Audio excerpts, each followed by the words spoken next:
Sports is oftentimes used to bring people together as well as drive commercial opportunities while providing entertainment. But are sporting venues in Jamaica meeting the basic safety requirements for spectators? Jerome Foster delves into the issue in this report. On a normal tropical day in Treasure Beach, a journey to Bread Sports Complex is smooth sailing. However, on January 15, thousands of Jamaicans flocked to this same venue, eager to see cricket legends Brian Lara and Chris Gayle.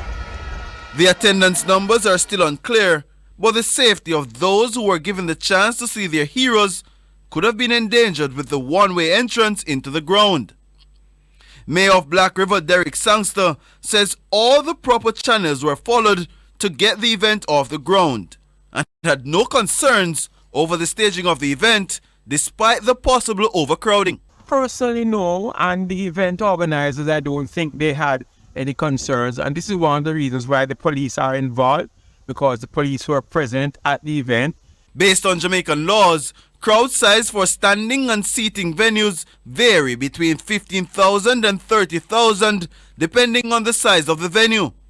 But there are bigger problems facing venues according to Public Relations Officer at the Jamaica Fire Brigade, Emily Banks.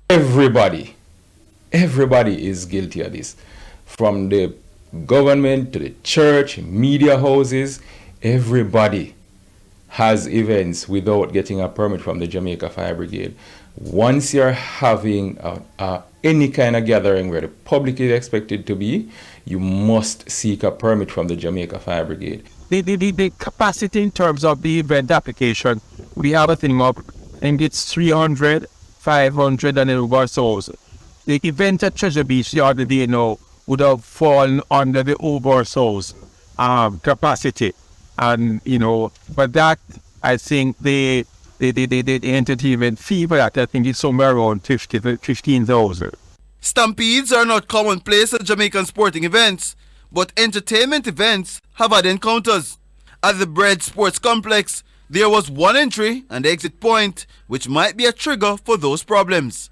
The sizes of the venue will dictate the amount of exits that you need to have.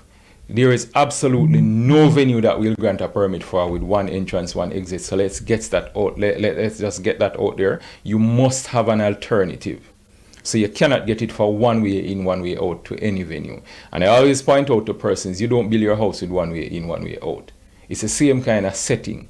So the size, the number of persons that will be in attendance will dictate not only the number of exits that you need to have, but also the width of the exits that you need to have. Some of the country's elite venues are also operating with minimum entrance and exit points. And there's this warning from a Banks. So out of ignorance, maybe persons don't come to the Jamaica Fire Brigade to get a permit, because a lot of persons think that once they get a permit from the police and they get one from the municipal corporation, then they are good. And I want to point out quickly that under the Places of Amusement Act, it is actually the police, the Jamaica Fire Brigade, your municipal corporation and your health authority that you need to get permits from. Jerome Foster, TVJ Sports.